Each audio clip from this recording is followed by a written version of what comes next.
Welcome to video 4, the series of 19, with the 62 steps in creating and crafting the Signature Series pen. We're going to be looking at steps 14 through 16. This is when we start getting into the P240 grit.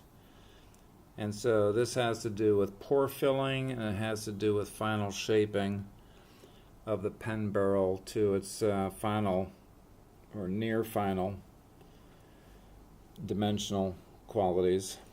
What you see here is a what I call a 1 pound shellac shellac that has been diluted. I get this from Zinsser, and it comes initially, it's a clear shellac that is traditionally a 2 pound cut, and then I dilute it with basically 100% of a measure of the 2 pound shellac with the same amount of denatured alcohol, bringing it down to a 1 pound cut.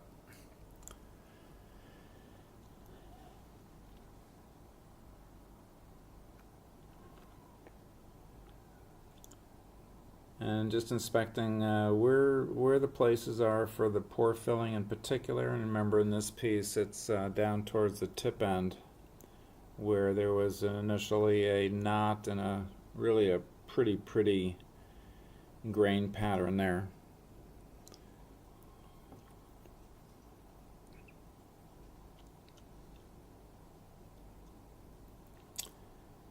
So I'm getting a brush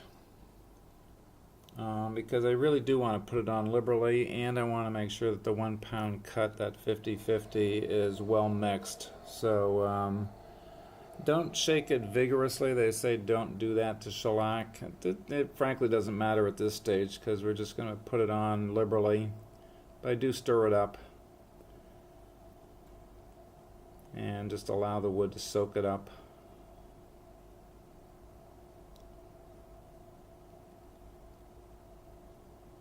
What I'm really doing here is I'm using this 1 pound cut shellac as a adhesive. It's there's my P240 grit sandpaper. Allowing this, just checking to see if it's still tacky, and it is.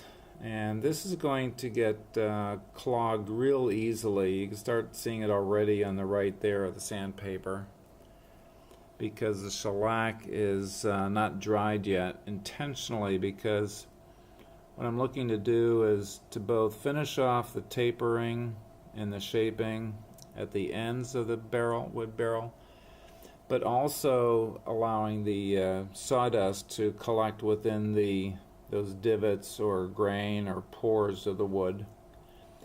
In this case, the 240 does a good job with that.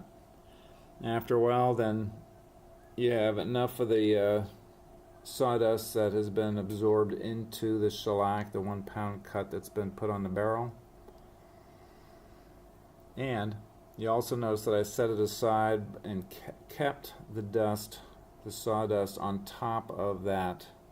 So I do another coat of the 1 pound cut shellac. My lathe is probably at a 600 RPM, the lowest that I can get it on my lathe. And I carefully pick up the sandpaper from before. This is still the 240 grit. You can see the sawdust there. Okay. And then I bring it up underneath the barrel and allow the shellac to attract the sawdust. Now you can see the shellac coming down onto the strip of sandpaper, but this is more about the distribution of the sawdust that has been collected and allowing it to be put into the pores of the wood, the divots,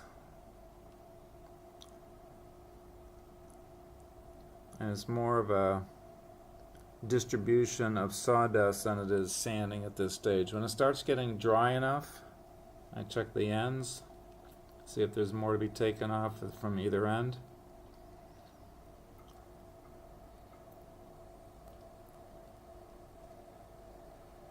And I begin to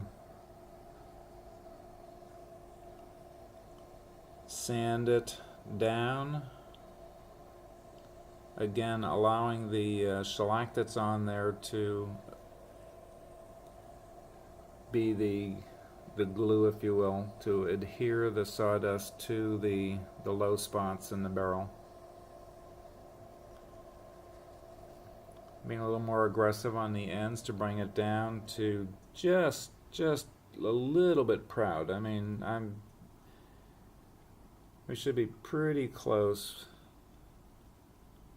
probably within a 100th of an inch of both ends. And this part I just categorically love, seeing that stunning wood grains, patterns come through.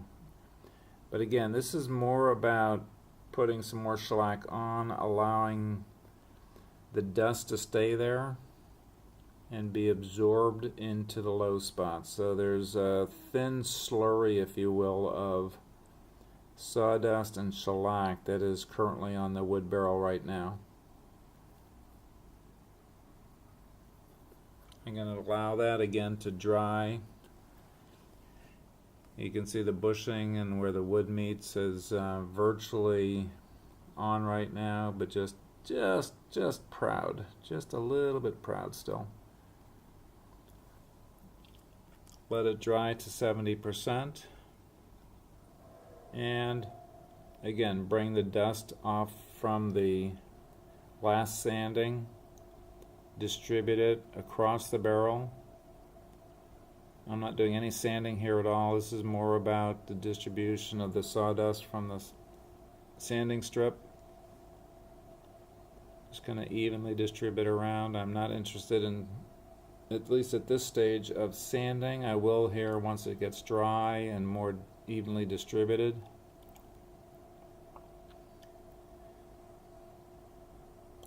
And so the 240 grit is a great grit to start sanding with when you have deep pores. And a lot of the hardwoods have really deep pores in them.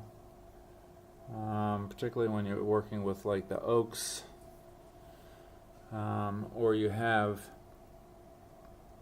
characteristics from knot holes or wormholes that you want to fill. This is a great way to do it. The next video will show the next stage of the sanding process with the 320. And just a reminder that I return wood and remind people of their original and innate brilliance. It's always been there, always will be. Hope you're enjoying the journey.